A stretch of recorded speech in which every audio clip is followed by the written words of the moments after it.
Oi, gente, tudo bem? Meu nome, para quem não conhece, é Rafael Pina, aqui no AZ bem mais conhecido como Pina. Eu sou professor de HIT aqui do AZ e eu hoje estou aqui para ajudar você a conseguir entender e buscar as melhores estratégias para fazer essa redação da PUC, uma prova que está aí bastante próxima e, claro, é de interesse de muitos de vocês. A ideia hoje, diferentemente das outras aulas dessas específicas para a PUC, não é uma aula propriamente de exercícios, e sim uma aula mais de caracterização, né, de alguns recursos que você pode utilizar para conseguir entender os temas, às vezes um pouquinho complicados da PUC, buscar os melhores recursos para conseguir fazer bem dissertações, ou o menos provável, artigo de opinião, carta, enfim, entender um pouquinho melhor esse mistério. Muita gente fica assustada nessa época com a redação da PUC, que tem tido notas um pouquinho mais baixas na comparação com o Enem, até mesmo o UERJ. Então, estou aqui para ajudar você a desmistificar um pouquinho o que é essa redação da PUC. Tudo bem? E para isso, a gente começa pensando sobre como é que se dá a correção dos textos da PUC. Os critérios, né, se você tiver feito muitas redações com perfil Enem nos últimos tempos, você sabe que um dos critérios de avaliação da redação do Enem, né, visa ali aquela coisa das propostas de intervenção, mas isso é uma exclusividade do Enem. Nos vestibulares, de modo geral, e a PUC não é diferente, não se tem uma exigência das soluções. Por isso a gente volta aos critérios mais tradicionais, né, que são 5 basicamente. Se avalia, primeiro, olha lá, o tipo de texto, né, o quanto o seu texto cumpre as funções adequadas para dissertação, provavelmente, mas menos provavelmente para cartas e artigos de opinião, né, dentro de algum nível de criatividade, um recurso um pouquinho mais legal e tal, para conseguir fazer a sua dissertação funcionar bem. Também é avaliada a abordagem do tema, o quanto você consegue falar sobre aquilo que é cobrado, aquilo que é perguntado, e de preferência com algum nível de autoria, né, algum nível de originalidade nessas ideias, para não ficar muito no senso comum. Isso na PUC é mais considerado do que no próprio Enem. Também é avaliado como terceiro critério a parte ligada à coerência, à argumentação, o quanto seu texto faz sentido internamente, suas ideias são sensatas e, sobretudo, quão bem você defende aquilo que você escolheu apresentar como opiniões, né? Então, a abordagem do tema é se você fala coisas pertinentes ao tema, e a coerência e a argumentatividade é o quanto você defende bem o que você escolheu apresentar como ideias. Tudo bem? Nas partes mais formais do texto, ainda 2 critérios. Um ligado à coesão, né? Todos sabem que a coesão avalia a construção frasal nos vestibulares, também avalia a repetição excessiva de palavras, presença ou ausência de ambiguidades, uso de conectivos, ganchos semânticos, tudo que a gente já viu aí em diversas aulas, né, durante o ano. E por último, a parte de modalidade escrita, ou seja, errinhos de português, concordância verbal e nominal, regência, crase, enfim, grafia das palavras, tudo isso, né, de modo bem específico a PUC vai cobrar. Tá? Então, nada que vocês não tenham visto. Aliás, alguns alunos, principalmente o pessoal do terceiro ano, o pessoal do extensivo, que já vem há muitas semanas trabalhando principalmente questões ligadas ao Enem, fica com uma dificuldade assim, caramba, mas é muito diferente fazer a redação da PUC, eu não sei fazer redação PUC, eu só sei fazer redação do Enem. E não é bem assim não. Pensem no seguinte, do módulo 1 ao módulo 17, a gente trabalhou com estratégias de construção de texto que eram baseadas nesses critérios. Somente a partir do módulo 18, ou seja, menos da metade do ano, a gente começou a ver, né, as especificidades da redação do Enem. Então, não se trata de aprender, no máximo de relembrar alguns aspectos que já foram trabalhados aí durante boa parte do ano. Tudo bem, os critérios são esses. A própria folha de redação aqui do AZ tem a descrição minuciosa de como é que são avaliados em graus cada uma dessas competências. Tudo bem? Mas, em termos de correção, também muda um pouquinho em relação ao rigor. A PUC, e de fato isso é verdade, ela é bastante mais rigorosa do que a redação do Enem.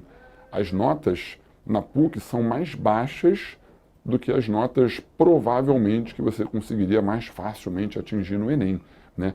Então o rigor é bastante elevado, o que é uma mudança relativamente nova na história da PUC. Até o ano de 2008, tirar uma nota 8, 8,5 na redação da PUC não era tão difícil, não era um grande mérito. A maior parte das pessoas que conseguiam escrever direitinho atingiam essa nota e não se tornava um grande diferencial para você entrar na universidade.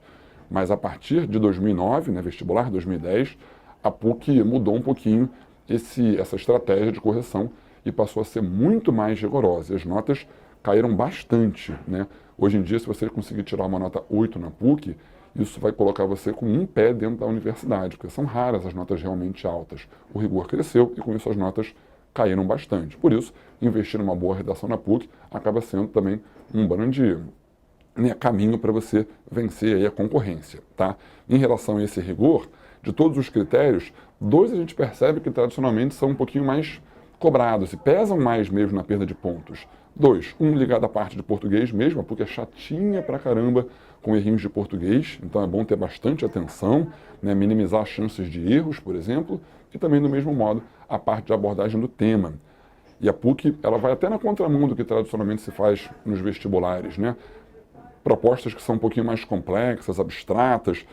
Tradicionalmente os vestibulares costumavam ser mais flexíveis em relação a pequenos desvios e tal. E a PUC não é bem assim, não. A PUC coloca temas às vezes complexos, a gente já vai ver isso, e ela é bem rigorosa em relação a desvios. Por isso não são tão raros para quem, né, às vezes não tem muita atenção, uma nota 3, 3,5, 4, que é um resultado evidentemente bastante ruim. Tá? Então, todos os critérios são importantes, mas esses 2 em especial, sugiro que vocês tenham bastante cuidado. Tá legal? Bom, mas além da correção, claro, é importante que vocês entendam quais são as dimensões da redação da PUC, né? Em termos de tempo, em termos de espaço. E aí tem uma boa notícia. Muitos alunos nessa época do ano, na proximidade do Enem, estão naquela luta para conseguir fazer a redação, né, em 1 hora, porque o segundo dia de provas do Enem é muito corrido, fazer prova de linguagem, de matemática, mas a redação em 1 hora. Na PUC, a correção é mais rigorosa, mas as condições para que você faça bem essa prova também são dadas. Você tem mais tempo para fazer. Tradicionalmente, primeiro dia de provas da PUC, quando tem a redação, você tem 4 horas para fazer as questões objetivas, mais as questões discursivas de português e mais a redação. O que costuma ser tempo suficiente para se fazer tudo isso com uma certa calma. Né? Geralmente, ali por volta de 1h30, às vezes até 2 horas dá para você gastar na redação, desde que você consiga formular uma boa estratégia aí de administração desse tempo. Então, a cobrança é maior, mas você também pode fazer com um pouco mais de calma essa redação, que é uma ótima notícia, obviamente. Tá? Em relação ao espaço, a gente tem cerca de 25 linhas, né, nos últimos muitos anos, a PUC sempre tem colocado cerca de 25 linhas, o que é um pouco menos do que você vai encontrar no Enem, na UERJ, nas outras provas, mas que também não muda muita coisa não. No máximo, algumas dicas são importantes para que você consiga aproveitar essa possibilidade de um tempo maior e de uma restrição de um espaço menor. E nesse caso, 2 dicas importantes. Primeiro, em relação a um certo capricho. Olha, você não precisa ter pressa para fazer a prova da PUC. Não tem muito sentido você sair meia hora, 1 hora antes de terminar o tempo. Aproveita esse tempo para conseguir fazer todas as etapas da pré-produção de texto com cuidado. Faz uma interpretação cuidadosa do tema, já que eles são tão rigorosos na correção, interpreta com calma, lê a coletânea, monta um roteirinho, cria ali uma linha de raciocínio.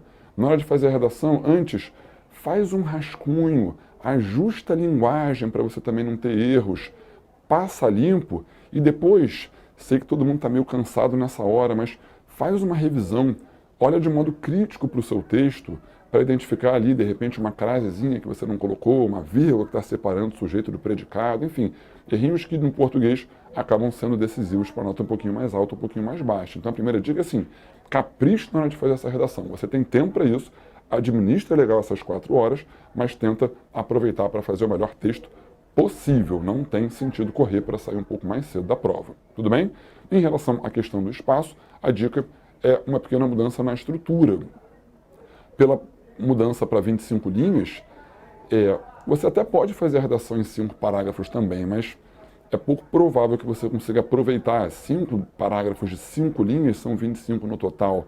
E às vezes, para temas um pouco mais complexos, temas um pouco mais abstratos, que vão exigir talvez de você um esforço maior de exemplificação para concretizar aquelas ideias, nem sempre 5 linhas vão ser suficientes para que você dê conta disso em um parágrafo. Então, fazer a redação em apenas 4 parágrafos talvez seja um caminho para você poder ter mais linhas para desenvolver cada um dos argumentos. Tá? Então, a preferência por apenas 4 parágrafos, embora não seja um impedimento. Se você preferir fazer em 5 parágrafos, tudo depende do número de argumentos interessantes que você tenha para desenvolver. Tudo bem? Então, aproveita bem o tempo e tenta estruturar preferencialmente em apenas 4 parágrafos.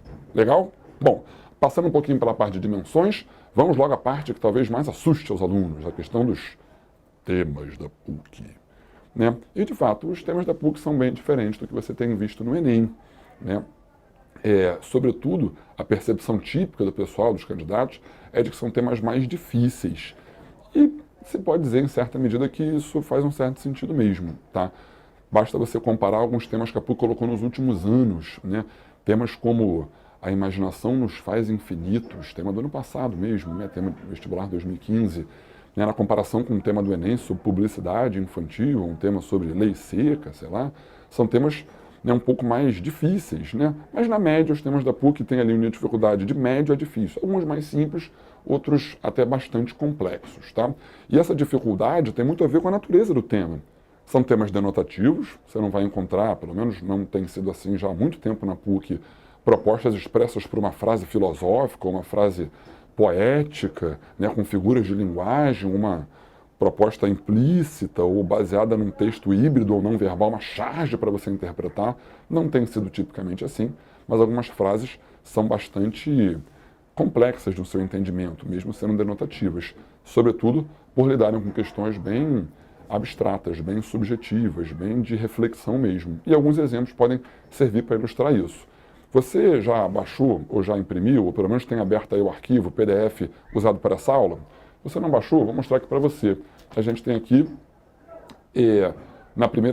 logo na primeira página, uma tabela analítica, uma análise histórica das características das redações da PUC nos últimos anos, né? Tanto em termos de qual foi o tema, quanto também em relação ao tipo de texto, em relação ao tamanho, o número de linhas. Se você puder, mantenha esse arquivo aqui aberto aí no seu computador, ou se você tiver isso aqui em folha de papel, até melhor.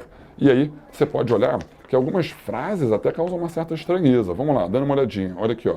No tema do ano passado já falei, né, para os grupos 1, 3 e 4, o tema foi sobre o poder da imaginação nos faz infinitos, né? Era uma frase, você tinha que concordar ou discordar dessa ideia e tentar desenvolver ali uma argumentação. Outros exemplos que marcaram bastante a PUC recente, né? No vestibular 2013, para o grupo 2, o tema foi sobre a loucura como forma poética de visão, de vivência, de contestação do mundo, né? Vendo um tema desse na comparação com os temas do Enem, trabalho infantil, por exemplo, é um tema, obviamente, bem mais complexo, a maior parte dos alunos teria mais dificuldade. Ou outros temas, às vezes, estranhos, né? Num primeiro olhar, sobre tabus e preconceitos alimentares, né? Tema que foi aí de 2012 para os grupos 1, 3 e 4. Ou mesmo em 2011, um outro tema bastante difícil, que falava sobre a relação entre a herança humana, biológica, cultural, social, e que cada um recebe durante a vida e o que a pessoa vem a ser, ou seja, né, de que modo essas influências vão, de certa forma, determinar os rumos da nossa personalidade, os nossos caminhos durante a vida. Então são temas, às vezes, bem mais complexos mesmo do que do Enem, por isso, né, vão exigir de você um cuidado um pouquinho maior. Tá? Até porque, além de serem mais complexos, o conteúdo também é bem mais imprevisível. É muito difícil imaginar, assim, Pina, o que você aposta que vai ser o tema da PUC? É impossível dizer. São temas muito imprevisíveis, inclusive porque não estão frequentemente conectados com fatos mais pontuais da atualidade, coisa que o Enem até faz um pouquinho mais, né, de certa forma, tenta dialogar um pouco com a atualidade. A PUC não. A PUC propõe reflexões mais abstratas, várias vezes desconectadas, por isso acertar o tema da PUC é quase que acertar na loteria, né? Nesse caso, o melhor é até acertar na loteria mesmo. Tudo bem? Então, a dificuldade também passa bastante por aí. E em relação a essa dificuldade, mais um aspecto está no comando. Como é que a PUC coloca o comando? O que fazer em relação a esses temas? E aí, dois cuidados. A PUC nos últimos anos tem feito temas que são frases afirmativas, fala sobre isso, como é esse caso do tema da imaginação nos fazer infinitos, mas aí você tem que criar uma linha de raciocínio para falar sobre aquilo, né, concordando ou discordando da ideia, talvez.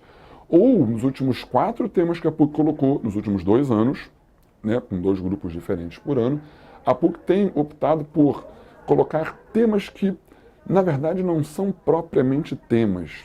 São talvez muito mais assuntos. Você se lembra das nossas aulas, né, nas aulas de interpretação de tema, que vocês devem ter visto aí durante o ano, a diferença entre assunto e tema? O assunto é uma ideia geral. E o tema é um recorte do assunto. Então, dentro de um mesmo assunto, tecnologia, por exemplo, você tem infinitos temas possíveis, né? Sobre as influências da tecnologia no cotidiano do homem contemporâneo. Isso é um tema. Ou sobre os efeitos negativos da tecnologia pro meio ambiente. Isso é um outro tema completamente diferente, mas com o mesmo assunto, tecnologia. E a PUC tem optado nos últimos tempos, várias vezes, por temas que, na verdade, são resumidos em uma palavra: amizade, ano passado, liberdade, felicidade, né, no ano retrasado. Então, são questões colocadas de modo muito, muito amplo. E aí é por isso que você percebe uma primeira grande dificuldade de fazer essas redações, que é definir uma linha de raciocínio. Coisa diferente, por exemplo, na comparação, sempre importante para você entender, de fazer uma redação do Enem. Eu costumo usar essa analogia nas aulas, né? Fazer uma redação do Enem é como você seguir uma trilha. O tema pode ser mais fácil, pode ser mais difícil. Como a trilha pode ter mais obstáculos ou menos obstáculos. Mas você sabe que seguindo aquele caminho, você resolve qualquer tema. Fazer temas de vestibular, ainda mais na PUC, especialmente quando são temas dados por apenas uma palavra, é quase como andar num deserto, em que você olha em volta e tudo é caminho.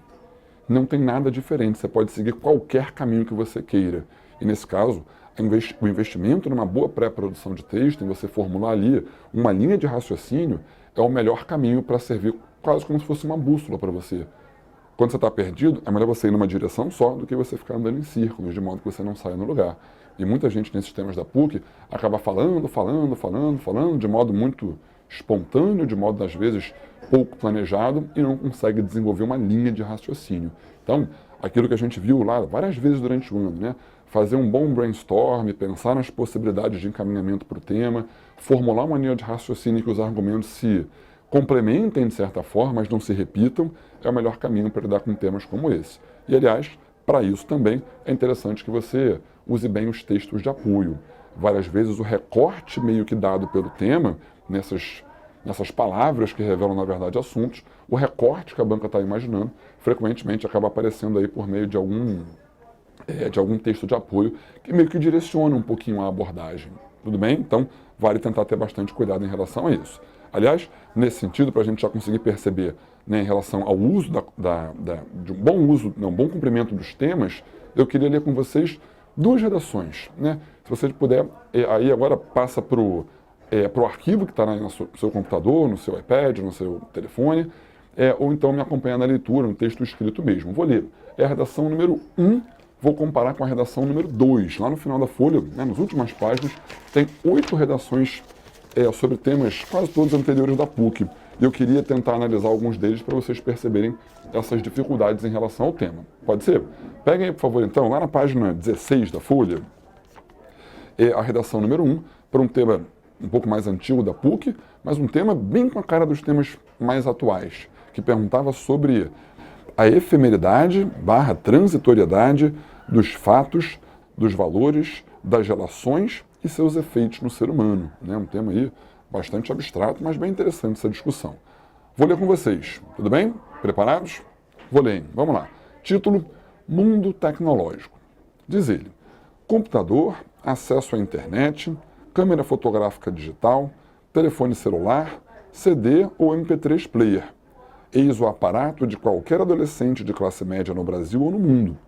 Em meio a chips, baterias e antenas, as pessoas criam uma vida marcada pelas tecnologias em todos os setores da vida pessoal ao trabalho, passando pelas relações amorosas. Tudo em uma velocidade espantosa. Isolado diante da tela do computador e com o mundo a seu alcance, o homem contemporâneo dá sentido concreto à palavra individualismo. Embora se conecte a outras pessoas, ele evita aproximações reais e desafiantes. Com isso, cria-se um ambiente propício à solidão, para não citar os problemas de saúde advindos dessa vida sedentária em meio aos confortos do mundo moderno. Nem quando sai de casa, protegido por vidros fechados, ar-condicionado e som ambiente, esse sujeito faz esforços. No trabalho, essa inércia permanece. Não apenas os computadores, mas também todas as outras máquinas invadem os escritórios e repartições, poupando os trabalhadores até mesmo de algumas tarefas intelectuais. Sem precisar fazer contas ou conhecer ortografia, as pessoas vão perdendo parte de sua capacidade produtiva, ao mesmo tempo em que se tornam escravas dos aparelhos. Como imaginar um dia sem e-mail ou telefone em qualquer trabalho? Por último, nas relações sentimentais, as tecnologias também têm criado muitos efeitos, ou defeitos. Realmente, a proteção do anonimato virtual lança as pessoas em relações tão superficiais quanto perigosas, inventando personalidades que não têm. Muitos indivíduos se entregam a aproveitadores, favorecendo o surgimento de uma série de novos crimes. Isso para não falar no controle permitido por celulares e câmeras, dando vazão ao ciúme doentio de muitas pessoas. Logo, é indiscutível que as tecnologias estão transformando o mundo atual. Entretanto, o homem precisa utilizar as máquinas com sabedoria, evitando os excessos. Só assim, de maneira saudável, as pessoas não correm um risco de se tornar reféns das transformações. Vamos lá. É um texto bem escrito, né? Texto que não tem ali falhas de português, com algumas boas ideias, os argumentos bem encaminhados. Que nota você daria para essa redação? Tenta imaginar. Se você der uma nota alta, a má notícia é que você não percebeu aquilo que eu tinha acabado de alertar.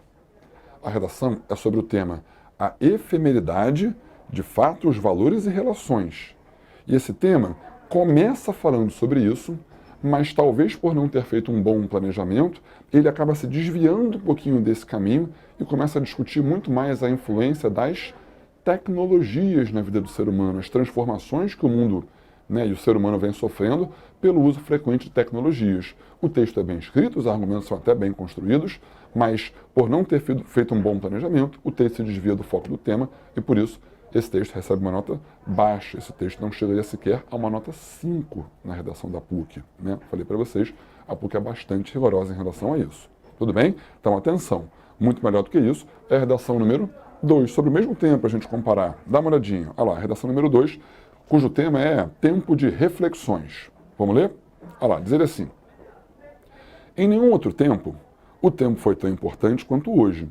O século XX iniciou e o século XXI continua um processo de aceleração das transformações em todos os campos, afetando fatos, valores e até mesmo as relações pessoais. Nesse contexto, o homem contemporâneo fica dividido entre acompanhar as mudanças e negá-las. O problema é que ambas as escolhas parecem equivocadas. Não é preciso esperar muitos anos para perceber as transformações em todos os setores da vida. A criança que escrevia cartas se tornou um adulto que envia e-mails e carrega consigo os mais variados aparelhos eletrônicos. Aqueles que tentam estar sempre atualizados precisam de muito dinheiro e nunca ficam satisfeitos. Por outro lado, há os que evitam as mudanças e perdem espaço no mercado de trabalho, para dizer o mínimo. Na base dessas mudanças concretas, encontram-se transformações mais profundas. Trata-se da substituição de valores e comportamentos. Também nesse campo, duas posturas opostas se colocam. Para alguns, o individualismo e o materialismo são incontornáveis. Para outros, a solidariedade e o respeito continuam sendo elementos norteadores da vida. Em ambos os casos, certo e errado se tornaram um pouco claros. Os egoístas ficam culpados e os altruístas sentem-se um pouco trouxas. Como se não bastasse a efemeridade de valores, percebem-se também muitas mudanças nas relações humanas. De uma hora para outra, casais se desfazem, adolescentes ficam e a amizade se perde no ritmo de trabalho incessante das pessoas.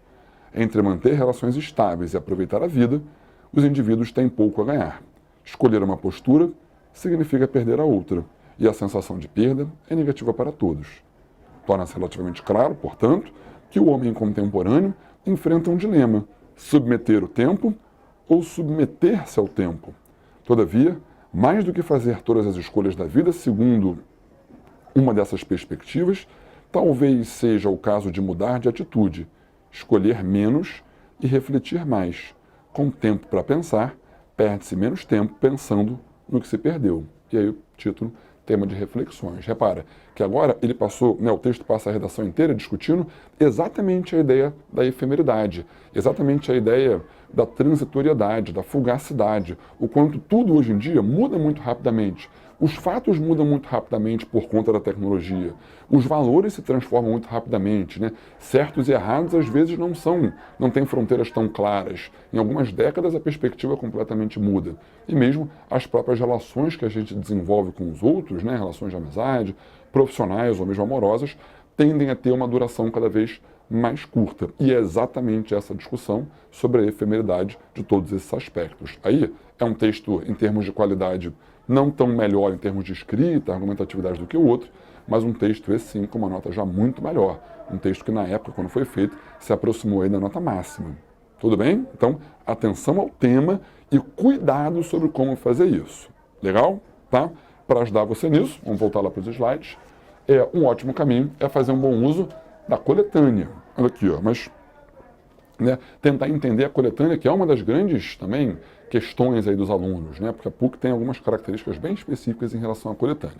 Primeiro, vale perceber o seguinte, você vai fazer no mesmo dia da redação, né, no dia 11 de outubro, você vai fazer uma prova também de português, uma prova de LP-LB. E, tradicionalmente, a PUC coloca os textos para serem interpretados da prova de português versando sobre o mesmo assunto do tema da redação. E por isso talvez seja mais inteligente, mais estratégico, fazer primeiro a prova de LP-LB e depois a redação, para você já ir conseguindo ter acesso a mais conteúdos, né, fazer as questões de português, de certa forma, vai obrigar você a pensar um pouquinho sobre aquele assunto que vai acabar sendo cobrado na redação. Então, primeiro português e depois redação, aproveitando essa sintonia entre as duas provas, tá? Mas mais do que isso, é perceber aquilo que eu acabei de explicar. Os temas, sobretudo quando são muito amplos, muito vagos, o recorte, o encaminhamento, a dica da linha de raciocínio pode perfeitamente vir pela coletânea. E por isso eu botei alguns exemplos aí, né, você tem nesse material, né, esse PDF aí, né, disponível para vocês, todos os temas com todas as coletâneas da PUC já nos últimos muitos anos. E aí peguei 3 temas recentes para evidenciar isso para vocês. Primeiro, olha lá, tema de 2010, o tema é sobre a relação entre o ser humano e o tempo. E quando você vai ler a coletânea, né, alguns textos motivadores ali, eles discutiam questões ligadas à escassez de tempo, o quanto hoje em dia o homem não tem tempo para nada, né, a quantidade de tarefas que ele tem no seu cotidiano, na sua rotina, é tão grande que não sobra tempo para muitas outras coisas.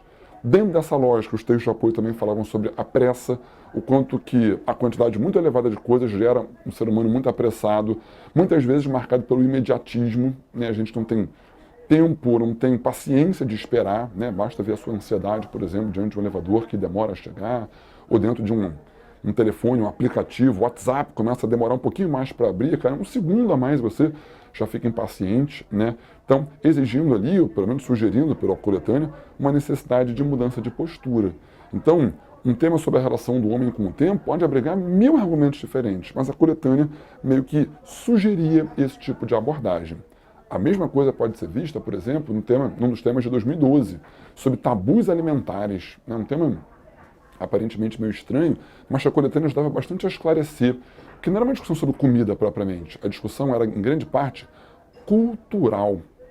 Era perceber que o que a gente entende como sendo um alimento, o que a gente entende como sendo algo, né, a ser comido normalmente, é um aspecto totalmente cultural. Né? O quanto a gente talvez estranhe algumas culturas orientais, por exemplo, em que, né, o cardápio típico do país, daquela sociedade, às vezes inclui insetos, por exemplo, e a gente não tem esse hábito de comer insetos aqui. E aí você acha aquilo muito estranho, mas tem coisas que a gente come e que certamente também causam uma grande estranheza de outros povos, outras culturas. E a gente às vezes não para pensar. Por exemplo, aquele churrasco, aquela carnezinha rolando, e de repente vem aquele espeto com coração de galinha. Você gosta? É bom, né? Mas para pensar. Olha o que você está comendo. Sabe uma galinha? Tem um coração. Você está comendo o coração de uma galinha. E sabe aquele espeto que tem 30, 40 corações? Quantos corações tem cada galinha? Tem 40 galinhas mortas ali. E você come como se fosse a coisa mais normal do mundo, você pode ter certeza. Muitas culturas vão olhar para a gente comendo coração de galinha e vão achar que é uma iguaria rara, estranhíssima. E a gente age com a maior naturalidade. E é esse o grande ponto de discussão. É um viés, né, bem cultural, discutindo a questão do etnocentrismo, né, o quanto você olha para a sua própria realidade e talvez enxergue nela um padrão de normalidade. E o que é diferente não é só diferente, é inferior, é estranho, né, e por isso merecedor de menos respeito. É uma discussão cultural, basicamente tentando pensar também nas transformações temporais, né? O quanto a nossa perspectiva do que é alimentação vai mudando durante o tempo. Basta você pensar que até algumas décadas atrás, a comida japonesa, comer peixe cru aqui no Brasil, por exemplo, cara, foi bastante estranho quando esse tipo de culinária chegou aqui. As pessoas estranharam muito. Hoje em dia você provavelmente, possivelmente, gosta de comida japonesa e come peixe cru com toda a naturalidade. Então os padrões de alimentação vão mudando a partir de aspectos científicos, de conhecimento, mas sobretudo tem uma relação direta com aspectos culturais. E a coletânea meio que dizia isso. Se eu só digo assim, faz um texto sobre tabu alimentar, você se perde. Mas com a coletânea você entendia a linha de raciocínio. Tudo bem? Idem para um tema bastante recente, vestibular 2014, PUC colocou um tema sobre felicidade. Pensa assim, felicidade é um assunto, você pode defender 1000 ideias sobre felicidade, mas que caminho eu sigo? O que a PUC está imaginando que eu tenho que falar sobre esse texto?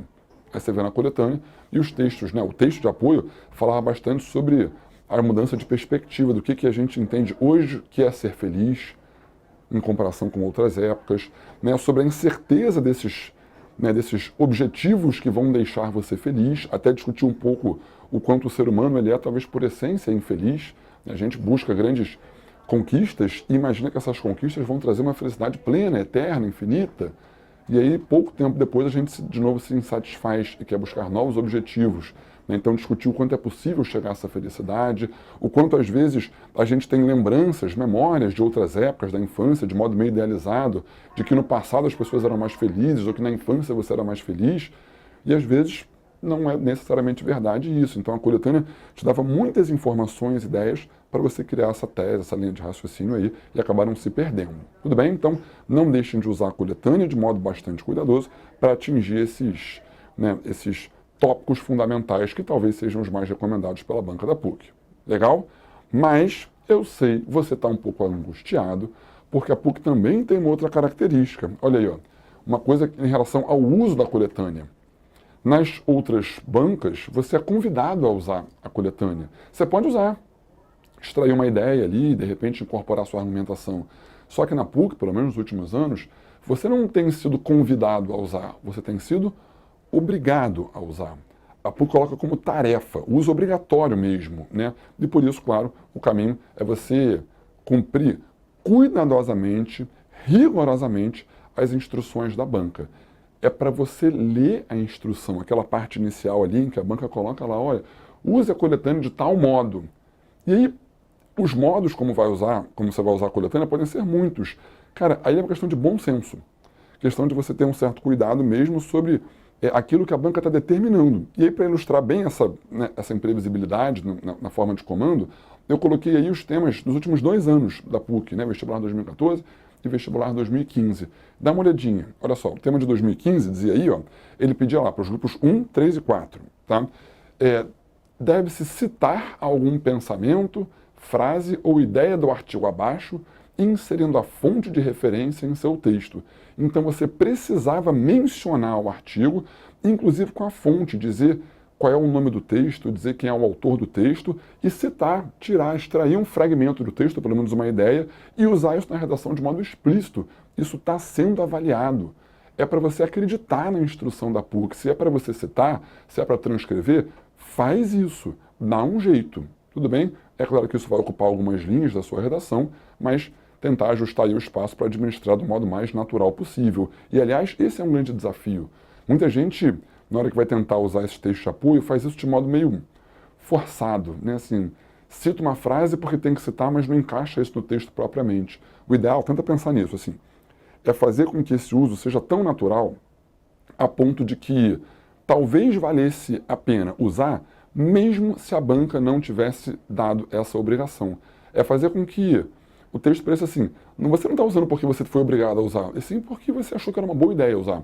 Articular, misturar o seu argumento, de modo bem cuidadoso. Eu já vou mostrar um exemplo disso para você. Tá?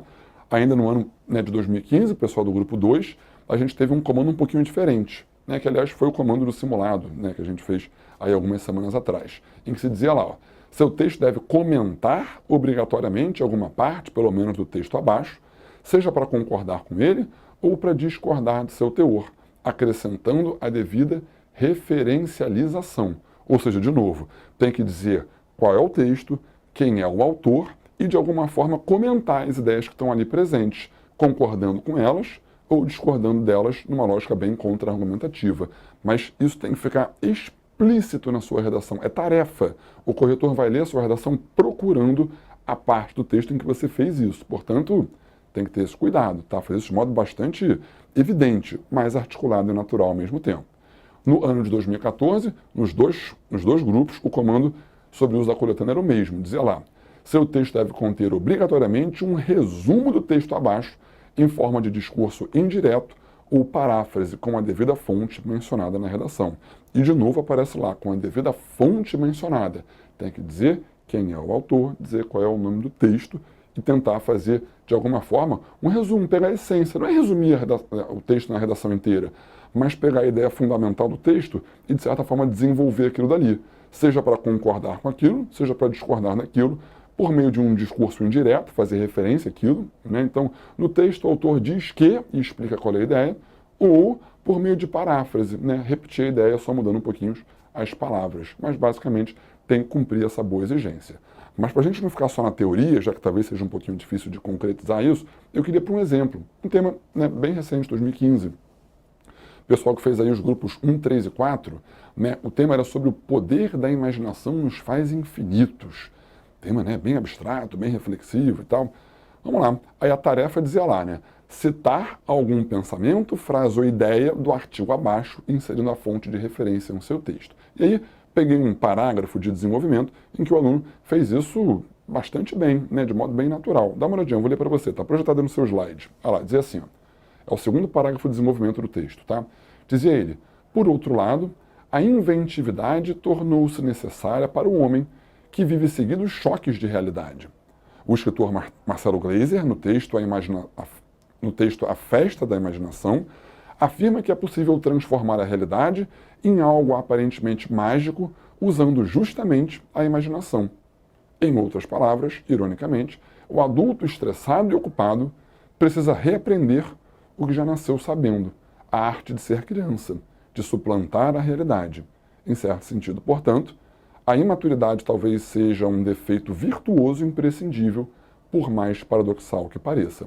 Ou seja, ele está defendendo, está concordando com a afirmação de que a imaginação nos faz infinitos, e ele usa um fragmento, uma frase do texto de apoio identificando o autor, identificando o nome do texto, para, de certa forma, servir quase como um argumento de autoridade. Assim, né, outras pessoas que têm um certo renome concordam com a minha ideia. Então, você parte dessa ideia para desenvolver e aprofundar ali um tipo de argumento. Tudo bem? Então, procurem usar de modo natural. Pensa, ficou legal esse uso e ficaria legal mesmo que não fosse obrigatório esse uso. Você usou porque, digamos, você leu esse texto e é uma boa ideia que tem a ver com o tema. Talvez a PUC esteja forçando esse tipo de uso, porque depois que você entrar e começar, né, a estudar, né, em terceiro grau, ensino superior, você vai perceber que a gente faz isso em todos os textos acadêmicos. O texto acadêmico nunca é completamente autoral. Você sempre se baseia em outros autores, mencionando quem é o autor, mencionando a obra, às vezes parafraseando, às vezes citando diretamente a ideia do cara para você se basear. Textos acadêmicos são em grande parte assim. Talvez a ideia da PUC seja, de certa forma, tentar identificar os alunos que têm maior capacidade de fazer isso para conseguir privilegiar esses alunos no seu quadro aí discente. Tudo bem? Tranquilo? Então, façam isso com cuidado. Não tem mistério. Basta você ter um pouco de bom senso e atenção. Articula de modo natural que vai funcionar. Legal? Tranquilo? Bom, para a gente, né, terminar, né, essa aula, tem alguns aspectos agora importantes em relação a outra coisa que assusta um pouquinho os alunos, mas que também não tem tanto mistério não, que é relativo aos tipos de texto que podem ser cobrados no vestibular da PUC. Olhando mais uma vez aquela grade, aquela tabela que eu montei ali na primeira página do PDF de vocês, vocês vão perceber uma coisa interessante, aqui está bem visível, né? Olha aqui, ó. Do ano de 2000, né, do vestibular 2000 até o vestibular 2009, realizado em 2008, a PUC alternava temas, ou tipos de texto, entre artigos de opinião e cartas argumentativas. Tá? E esse histórico muito longo de textos que não são dissertação faz com que todos os anos as pessoas fiquem bastante tensas e preocupadas com a possibilidade de a PUC retomar esses tipos de texto, aí, esse gênero textual um pouquinho diferente. Mas, convenhamos, assim, realmente não é impossível, tá? Não é impossível. A PUC pode perfeitamente cobrar lá um artigo de opinião, uma carta. E por isso eu vou até explicar para vocês como é que se faz, né, quando isso acontece. Mas, olhando o histórico, desde o vestibular 2010 até o vestibular do ano passado, em todos esses muitos anos, 5, 6 anos que a gente já tem aí, em todos, para todos os grupos, foi cobrada a dissertação argumentativa. Então a gente pode dizer que a PUC abandonou esses tipos de texto um pouquinho mais alternativos e agora pega temas ou textos que são um pouco mais tradicionais, no caso a dissertação argumentativa mesmo. Então, assim, pensando em probabilidades, eu diria para vocês que mais de 90, 95% de chance de cair dissertação. E aí não é profecia, não, é análise histórica. Mas, como a PUC pode surpreender, como o edital, de certa forma, permite que a PUC cobre outros tipos de texto, é legal que você, né, se previna. E por isso, eu vou explicar rapidamente para vocês como é que se faz um artigo de opinião, depois uma carta e, por último, destacar algumas estratégias interessantes da dissertação adequada para a realidade da PUC. Tudo bem? Vamos lá. Primeiro, os artigos de opinião. Artigo de opinião não é, por natureza, tão diferente da dissertação. Até porque a dissertação é um artigo de opinião, né? Você apresenta opiniões no texto dissertativo, com o cuidado, obviamente, de defendê-las, né? Daí de ser uma dissertação argumentativa. Mas o artigo de opinião, ele é, simplificando um pouquinho, ele é uma dissertação um pouco mais simples, uma dissertação um pouco menos formal, uma dissertação um pouco mais natural, né? Em que você vai apresentar a sua opinião e, obviamente, vai explicar, de certa forma, defender aquilo ali ao longo do desenvolvimento. Não muda muita coisa, não, tá? Em termos de estrutura, você vai acabar defendendo ali, ou dividindo a sua redação em introdução, desenvolvimento e conclusão, mas talvez sem uma preocupação formal, estrutural tão grande, né, de ter uma tese com uma técnica X ou Y, de necessariamente colocar um tópico frasal no início dos parágrafos de desenvolvimento. Talvez isso não seja tão necessário. É um texto um pouco mais leve, um texto mais espontâneo, digamos assim, mas que tem um viés opinativo, argumentativo, tá? Inclusive, essa certa, um pouquinho mais de informalidade desse texto também acaba entrando na própria linguagem. É muito mais tolerado no artigo de opinião do que propriamente na dissertação o uso da primeira pessoa. Em alguns casos, até o uso da primeira pessoa de singular é tolerado, embora eu nem recomende tanto que você faça isso, até porque não está tão acostumado a fazer isso. De repente, usar a primeira pessoa do plural e tal pode tornar mais normal para você uma adaptação da dissertação para o artigo de opinião, que é basicamente quase a mesma coisa. Tudo bem? Com algumas qualidades importantes, como sendo a clareza, né? O texto tem que ficar bastante claro, fácil de entender, a organização, um texto que vai seguir algumas etapas do raciocínio ali de modo bem claro, e também algum nível de criatividade, ser um texto mais legal. É um texto que, se você tem um blog, por exemplo, você vai comentar ou opinar sobre alguma coisa da atualidade, você vai fazer um artigo de opinião, sem que você cumpra algumas funçõezinhas bem amarradas, tradicionais da dissertação, talvez de modo um pouquinho mais espontâneo. É uma dissertação simplificada, sem muito mistério. E para evidenciar isso, queria ler uma outra redação com vocês. Uma redação que também está na folha, no PDF de vocês, lá no final, nas redações exemplares, se você puder acompanhar na leitura. Eu estou lá na página 17, a redação número 3, que é um artigo de opinião que foi escrito para a própria PUC, né, anos atrás, quando a PUC cobrou isso, e você vai reparar como é um texto bem simples, e na época foi super bem avaliado, recebeu nota máxima, inclusive. Vamos lá? O tema era para você escrever um artigo de opinião, pensando sobre o que é ter qualidade de vida para você. Vamos lá, vou ler com vocês, acompanha aí. Retorno à natureza, título. Uma famosa empresa de saúde veicula atualmente uma campanha que ressalta que o melhor plano de saúde é viver. Não é caso único. Numerosas campanhas publicitárias, matérias jornalísticas falam sobre a nova utopia do homem contemporâneo, a qualidade de vida. Em meio a receitas e fórmulas mirabolantes, dois aspectos se destacam: volta à natureza e valorização das relações pessoais. Desenvolvimento. Diante de tantas tecnologias e remédios, a nova revolução está na prevenção. Aí cuidado, aí está estar, mas é está, tá? Tira esse R e bota um acentinho em digitação aí. Está na prevenção. Usar menos máquinas e artifícios pode parecer um contrassenso para quem vive numa época tão marcada pelas máquinas como a nossa. Mas a ciência tem comprovado que o contato com a natureza e a ingestão de produtos orgânicos, as atividades físicas ao ar livre, têm um efeito duradouro nas pessoas, garantindo o seu bem-estar. Da mesma maneira, em vez de se comunicar por mensagens de texto, e-mails ou telefone, os indivíduos devem procurar as formas mais naturais de contato humano.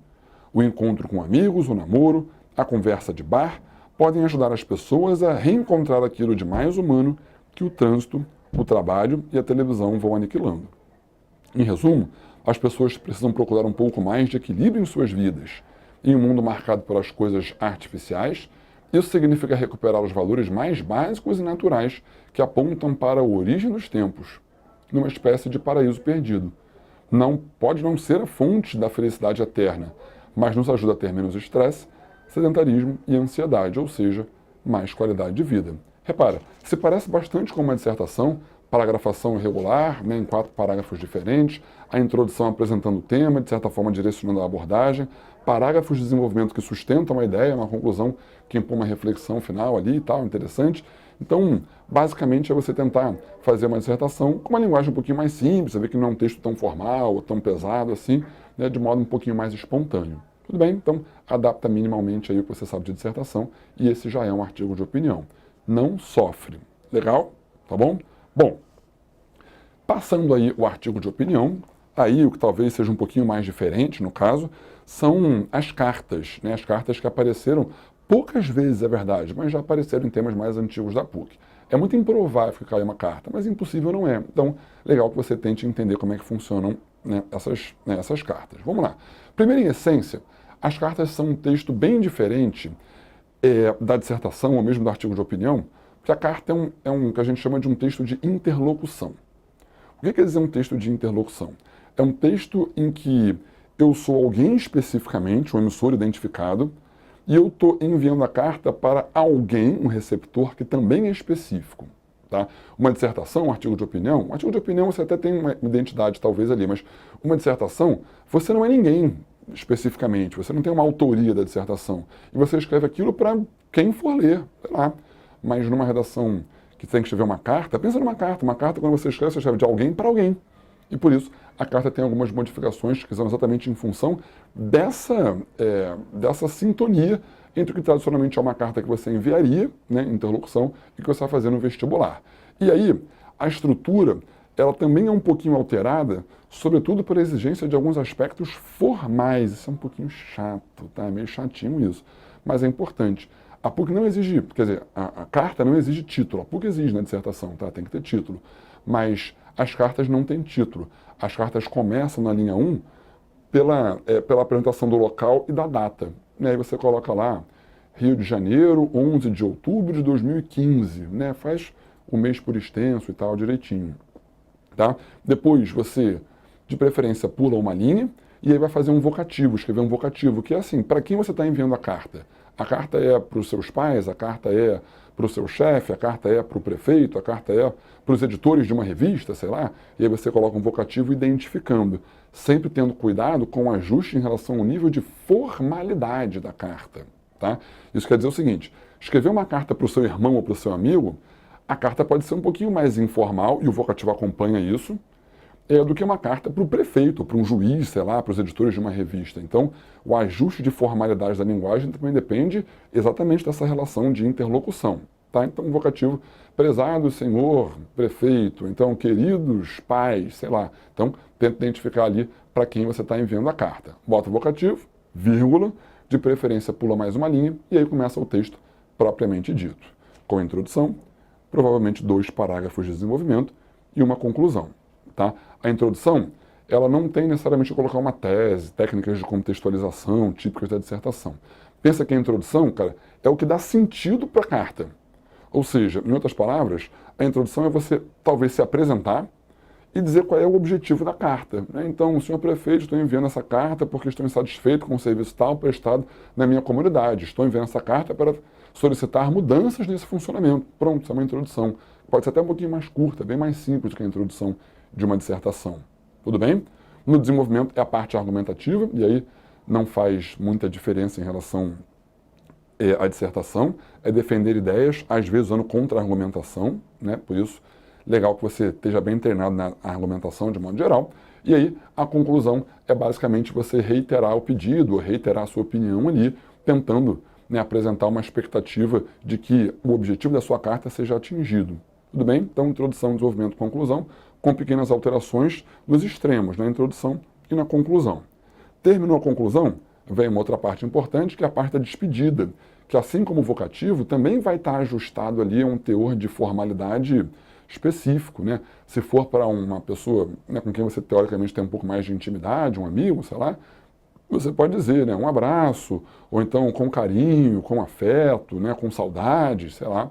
Ou se for para o prefeito, você não vai dizer com saudades, obviamente, né? Aí vai usar uma coisa um pouquinho mais formalizada, como um atenciosamente, cordialmente, alguma coisa do gênero. Vírgula, e depois coloca a sua assinatura. E nesse caso, Atenção! A assinatura não pode ser o seu próprio nome. Você tem que se lembrar que a carta, na verdade, não é uma carta de verdade, é uma prova de vestibular. E a prova pressupõe o anonimato. O corretor não pode saber de quem é a redação que ele está corrigindo, porque isso, obviamente, poderia gerar algum tipo de beneficiamento, tá? Enfim, então não é legal que a gente se identifique. Isso pode até mesmo gerar anulação da prova. Então, tem dois caminhos. Vai depender muito da instrução da banca, tá?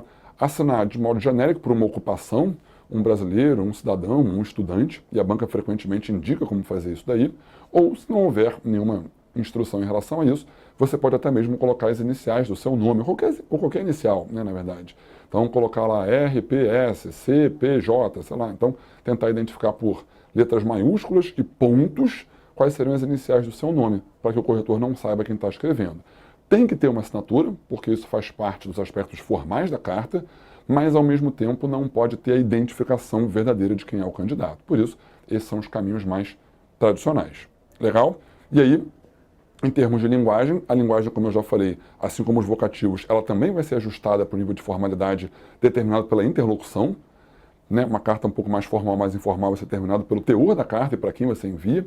E tem algumas qualidades importantes. Primeiro, né, é uma carta que tem um teor argumentativo, muito provavelmente, claro, então tem que argumentar bem. Mas também, principalmente, assim, cuidado com a polidez, com a educação. Sobretudo quando você faz uma carta, né, para discordar de alguém em relação a alguma coisa, ou fazer um pedido diante de uma situação que não está boa, as pessoas tendem a ser um pouquinho agressivas às vezes. Isso vale para as cartas do vestibular, vale para textos de interlocução para a vida, né, e-mail, por exemplo, e vale para discussão com seus amigos ou, sei lá, pessoas no Facebook, por exemplo. Quanto mais educado e polido você é, maior é a chance de a pessoa com quem você está discutindo prestar atenção e tentar entender os seus argumentos. Se você começa a ser um pouco mais agressivo, em vez de um debate, vira briga, vira discussão, né, no sentido menos interessante da palavra. Então, procurem ter um nível de polidez, de educação, de cordialidade, digamos assim, com a pessoa com quem vocês estão se comunicando por meio da carta. Tá legal? Claro, vocês também podem investir um pouquinho em criatividade. A carta é um texto de interlocução que, teoricamente, você está escrevendo como você mesmo, mas a não ser que a banca limite isso pela instrução do tema, você eventualmente pode até se identificar como sendo, ou tendo um perfil diferente do que você é. Se você é aluno de escola particular, mas no texto pode ser mais interessante que você assuma o papel de um estudante de escola pública, por exemplo, para falar sobre questões de educação brasileira, você pode fazer isso. Ou mesmo de não ser nenhum estudante, de você ser uma pessoa formada, um universitário, né, ou um profissional, ou qualquer coisa que seja, desde que você consiga garantir a verossimilhança do seu texto. Ou seja, se você vai inventar que é um professor, ou um advogado, ou um médico, o seu discurso tem que estar em sintonia com alguém que tem essa formação, senão fica óbvio que você está mentindo ali. E aí, nesse caso, não, por exemplo, vou estar fraudando a redação da PUC, eu estou fingindo que eu sou um médico. Não, isso é recurso típico das cartas, não tem problema não, você pode usar, desde que não haja nada que expressamente impeça que isso aconteça por meio das instruções. Tudo bem? Então você pode investir um pouco nessa criatividade com a questão da verossimilhança ali garantida. E para esclarecer tudo isso para você, queria mais uma vez ler uma redação. Pode ser? Vamos voltar lá para o PDF? Olha lá. Né? Logo a próxima redação aí, que é a redação número 4 da Folha, essa daqui, é uma redação feita por uma carta que foi escrita há alguns anos, para o último tema de carta que a PUC colocou. Era um tema em que você tinha que escrever uma carta para a seção de cartas dos leitores, tentando orientar, de uma revista, tentando orientar, em certa medida, quais são as razões ou quais são os melhores caminhos para se escolher a profissão que você tomaria, se tem mais a ver com a vocação, ou tem mais a ver com, né, o dinheiro, sei lá. Então, a discussão a partir disso. Vamos lá, vou ler o texto para vocês. Olha lá, repara, não tem título. Primeira linha, Rio de Janeiro, 4 de dezembro na época 2007. Depois pulou uma linha, vocativo. Vocativo um pouquinho mais formal, porque está escrevendo para os editores de uma revista. Prezados editores, vírgula. Aí vem a introdução. Agora repara, inclusive, na diferença de linguagem. Olha que é uma linguagem bem pessoal. Sabendo que essa revista tem por objetivo ajudar vestibulandos a fazer suas escolhas, imaginei que meu depoimento pudesse trazer alguma contribuição a essa tarefa tão difícil, muitas vezes dividida entre vocação e desejo de estabilidade financeira. Ah lá, o texto usa a primeira pessoa do singular mesmo. Eu estou escrevendo essa carta para ajudar os vestibulandos a fazer uma escolha. E na carta é tão importante a linguagem ser pessoal, quanto na dissertação é importante a linguagem ser impessoal. Então você tem sim que usar a primeira pessoa e possivelmente também a segunda pessoa do discurso, que é para quem você está se dirigindo. O vocativo já é uma marca de interlocução, obviamente. Tudo bem? Então apresentei meu objetivo na introdução. Desenvolvimento. Quando eu escolhi fazer publicidade, a primeira frase que eu ouvi foi que poucos sobrevivem nesse mercado competitivo e que o glamour da profissão, ironicamente, ironicamente apenas autopropaganda. Mal sabiam esses conselheiros que foi exatamente essa conversa que me convenceu. Os poucos que sobrevivem, imagino, são exatamente os que depositam paixão no que gostam de fazer, não distinguindo o trabalho do prazer e sendo capazes de pensar em criação o tempo todo. Ao mesmo tempo, se alguém procura uma profissão pensando na aparência ou no sucesso, provavelmente está usando o critério errado. O glamour da publicidade fascina pessoas despreparadas, facilitando a concorrência no mercado para aqueles que realmente amam a comunicação e a venda. Ter sucesso é uma possível consequência de trabalhar bem, não uma causa. Então no desenvolvimento o texto se posiciona. No dilema entre fazer uma escolha mais pela vocação ou pelo dinheiro, ele vai dizer, tem que ser pela vocação, até porque você só consegue ter uma boa remuneração se você desempenha bem um trabalho. E o pressuposto para você desempenhar bem um trabalho é você ter uma vocação para aquilo. Então ele se posiciona claramente, uma lógica bem argumentativa, mas com uma linguagem bem pessoal, o tempo todo fazendo referência à primeira pessoa. Aliás, quando eu falei para vocês que vocês podiam usar uma máscara, né, de tentar assumir ali um personagem que talvez não seja quem o aluno propriamente é, ele fez exatamente isso aqui nesse texto. Esse texto foi escrito para o vestibular. E o aluno está fingindo que é um aluno já que fez essa escolha sobre publicidade, até porque a credibilidade dele, como já tendo feito essa escolha, tendo sido bem sucedido nessa escolha, obviamente é muito maior do que se ele fosse um vestibulando que está fazendo a escolha naquele momento. Então, ele ajustou o discurso e parece realmente que é alguém que já está estudando propaganda ou que já está no mercado de trabalho. Tudo bem? Então, ajustou ali com uma criatividade bem verossímil. Por último, a conclusão. Assim, acho recomendável que pensemos naquilo que podemos fazer bem e, acima de tudo, percebemos como fonte de prazer com essas duas premissas, mesmo as profissões menos valorizadas ou mais difíceis terão reconhecimento. Infelizmente, ou felizmente, não sei, caminhos fáceis são apenas uma ilusão. Esperando ter contribuído disperso, aí vem a despedida, atenciosamente, LPC. Aí uma identificação genérica por meio das iniciais. Tudo bem? Uma dica. Na folha de temas extras da PUC, o último tema que está apresentado lá, disponível para você fazer, é de uma carta.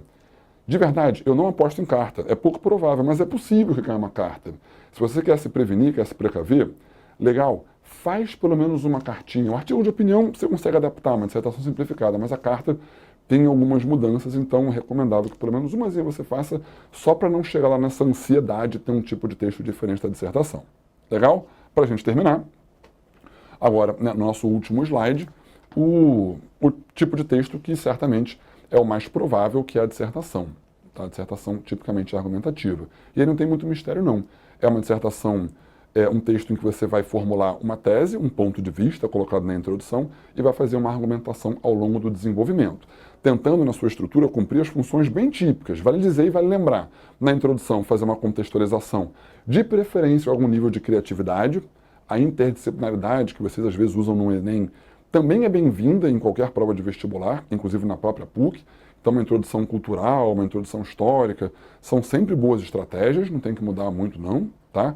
Uma citação também, eventualmente, é bem-vinda, embora sejam um pouco mais limitados a isso, porque a coletânea provavelmente já vai exigir de você uma citação, tá? Naquelas instruções, com uma tese, de preferência, uma tese sugestiva, né? Para ficar uma coisa menos presa ao modelo, tal, daquela tese organizadora em etapas.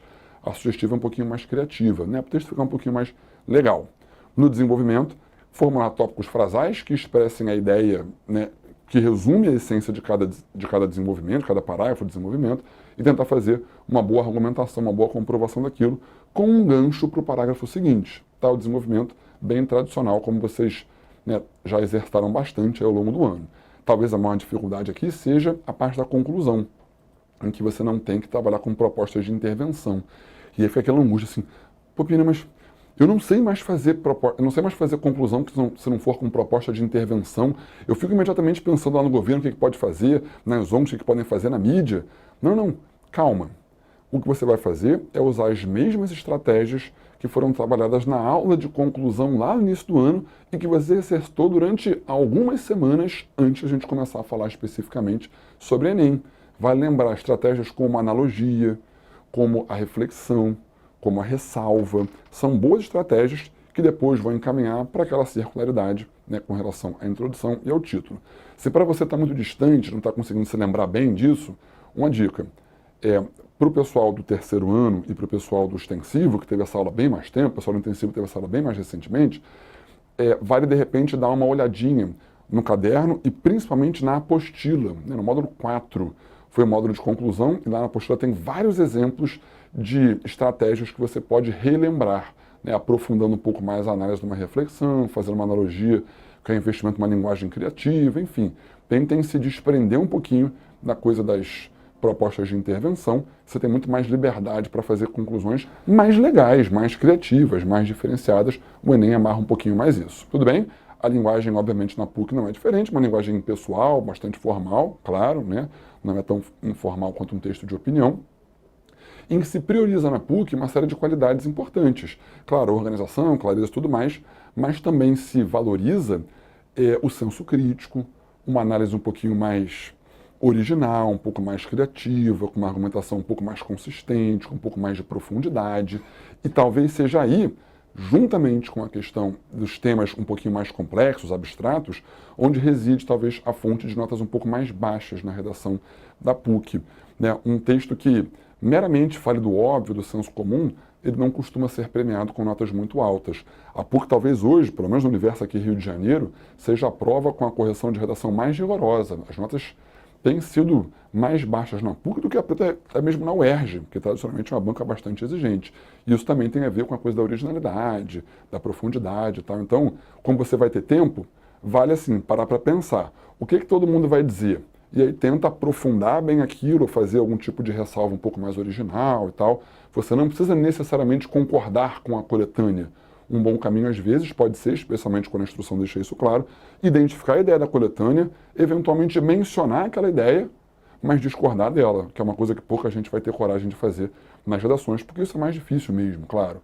Mas se você tiver, né, a segurança de ter um bom argumento e a instrução não tiver nada explicitamente proibindo isso, você pode usar a coletânea como fonte de, entre aspas, senso comum, para buscar ali o senso crítico. Uma ideia um pouquinho diferenciada e tal, uma referência cultural, tudo isso é bastante bem-vindo. Tudo bem? Vamos então só ler uma última redação, agora da dissertação? Vamos lá. Voltando lá para o nosso PDF, né, para a nossa folha, só lembrando, eu já li com vocês a redação número 1, a 2, a 3 e a 4. A redação número 1 foge do tema, por isso tem uma nota baixa. A redação número 2 é o mesmo tema da redação do 1, com uma nota boa. A redação número 3 é uma redação gabarito para artigo de opinião. E a 4 é uma carta, também bastante eficaz, nota bastante alta. A redação número 5, a redação número 6 também, são redações, outros exemplos de carta. Né? Eu fiz questão de colocar aí mais opções na folha, porque como você talvez esteja menos familiarizado com isso, vale depois dar uma olhadinha, tentar reconhecer, né, essas diferenças aí da carta para a dissertação. E as últimas duas, a redação número 7 e a redação número 8, são exemplos de dissertação.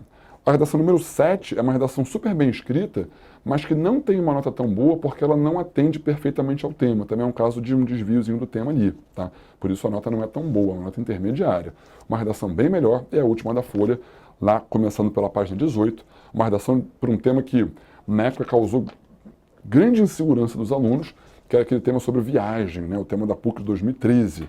Né? A tarefa era fazer a defesa de um ponto de vista sobre uma história do noticiário, da tradição oral, da história geral ou da ficção, que tenha como foco uma viagem. Vamos ler, então, para a gente poder terminar a aula, essa redação. Vamos lá? Estou na página 18, redação número 8, com o título de Viagens de Mão Dupla. Vamos lá, diz ele assim, ó. Em um de seus poemas, Drummond fala sobre a necessidade de um homem realizar a difícil viagem de si a si mesmo, em vez de ir a lugares cada vez mais distantes. Embora a crítica do poeta se volte às muitas fugas que fazemos de nós mesmos, pode-se dizer que o deslocamento espacial também exerce o papel de descoberta interior, em uma relação de mão dupla entre o mundo e o eu. Nesse sentido, a carta de Pero Vaz de Caminha pode servir de metonímia para essa visão sobre as viagens. Lá, o tempo pedia para você defender algum ponto de vista sobre alguma história que tivesse como foco a viagem. Ele escolhe a história, né, e a viagem do descobrimento, né, um momento importantíssimo da história, né, que levou, né, à ocupação, à exploração, à descoberta, o descobrimento das Américas. Então ele vai tentar pegar a partir disso, a partir dessa história especificamente, uma série de argumentos interessantes ali. Tudo bem? Uma boa introdução, uma referência interdisciplinar, falando de um poema bastante conhecido do Drummond, então, né, uma boa introdução. Aí vem o desenvolvimento. De fato, qualquer ida a outro lugar representa uma oportunidade de descobrir o novo. Sair de casa significa abandonar aquilo que de tão natural já nem nos chama mais atenção. No destino, ou até durante o percurso, olhamos tudo com mais atenção, e cada detalhe parece significativo. Por essa razão, em sua carta, Pero Vaz se mostrou tão espantado com aquilo que observava. Traços físicos, recursos naturais, hábitos, linguagem. Tudo era estranho e encantador. Esse estranhamento, por sua vez, permite que o olhar para fora se volte para dentro. Essa parte não está na história com H maiúsculo, dado que o registro feito na carta ao rei provavelmente não permitiria uma reflexão mais introspectiva. Ainda assim, é possível inferir que Caminha tenha sido profundamente impactado pelo que experimentou.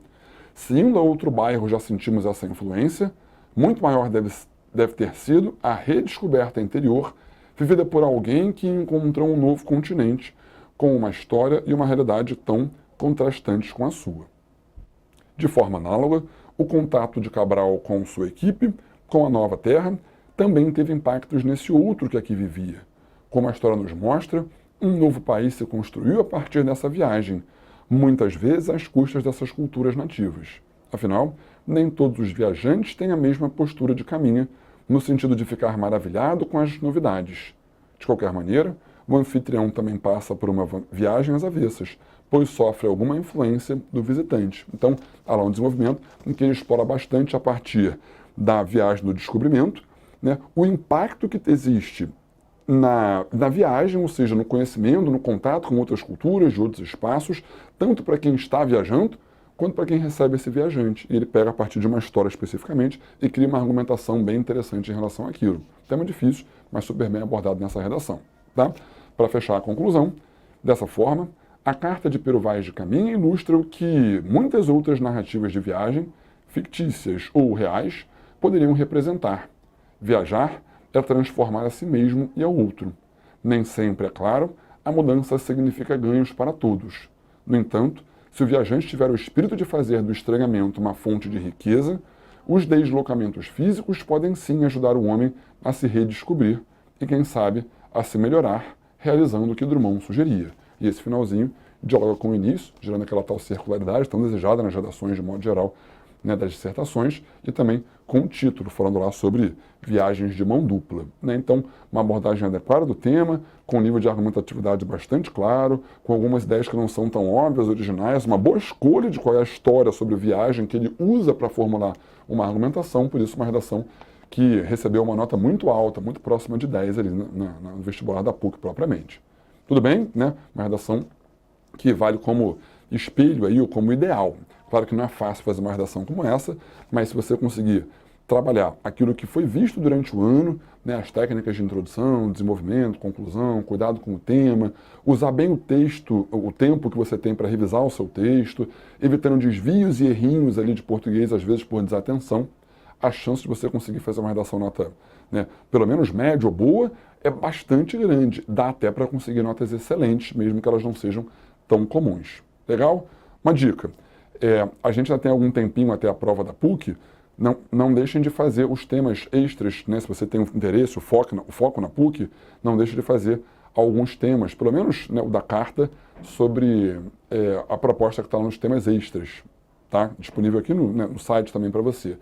E tente, nos temas que você eventualmente não conseguir fazer, pelo menos tentar fazer um roteirinho, assim, o que eu faria nessa redação, sobre o que eu faria. E aí tenta exercitar o uso da coletânea também, de que modo formular um argumento a partir da coletânea, eventualmente tentar desconstruir a ideia da coletânea, enfim. Tenta exercitar bastante. A redação da PUC é uma redação mais difícil, de fato, não tem como esconder isso, mas é uma redação que está longe de também ser esse grande mistério. Você, no máximo, precisa relembrar como se faz isso e não aprender propriamente. Tudo bem? Com calma, bom senso, cuidado, a chance de um bom resultado é enorme. Lembre-se sempre que os professores e os monitores aqui do AZ estão sempre muito dispostos a ajudar. Não deixem de pedir ajuda em caso de necessidade. Tá legal? É isso, espero que tenha ajudado. Em caso de alguma dúvida, a gente se esbarra aí pelos corredores. Tá legal? É isso, um abraço, até a próxima.